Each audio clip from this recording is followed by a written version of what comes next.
Donc, le diagnostic de la cardiomyopathie arythmogène du ventricule droit est un diagnostic complexe puisqu'il est basé sur un système de scores.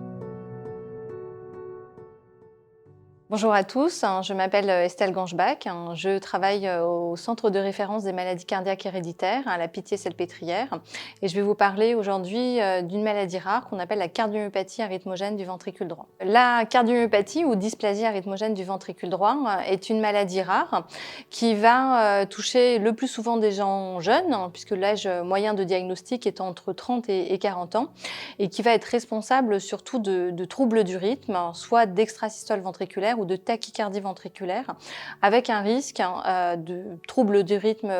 ventriculaire potentiellement grave, avec un risque de mort subite, et également un risque d'évolution vers l'insuffisance cardiaque. Donc il s'agit d'une maladie rare, puisqu'on considère que la prévalence est de l'ordre de 1 sur 2000. Le point clinique d'appel le plus souvent des patients en termes de symptômes est le plus souvent des palpitations en raison des troubles du rythme, soit des sensations de palpitations à type d'extrasystole ou d'accélération brutale du rythme cardiaque si les patients font des tachycardies ventriculaires. Parfois également, les patients peuvent présenter des autres symptômes à type de malaise, type lipothymie ou parfois des syncopes. Donc le diagnostic de la cardiomyopathie arythmogène du ventricule droit est un diagnostic un peu complexe puisqu'il est basé sur un système de scores qui va associer des critères morphologiques avec la présence d'anomalies du ventricule droit, des anomalies de l'électrocardiogramme à type de troubles de repolarisation ou des dépolarisations, la présence d'arythmies ventriculaires, les antécédents familiaux de cardiomyopathie arythmogène ou de mort subite chez des sujets jeunes ou l'identification d'une mutation associée à la maladie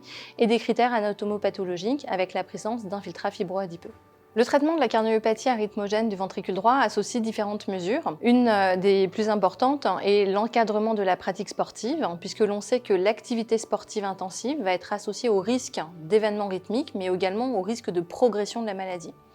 Le deuxième type de traitement est la mise en place d'un traitement régulateur du rythme, type bêta-bloqueur, qui va permettre de limiter le risque de survenue d'événements rythmiques. Chez les patients à plus haut risque de mort subite, que l'on va évaluer chaque année, on peut leur proposer la mise en place d'un défibrillateur implantable.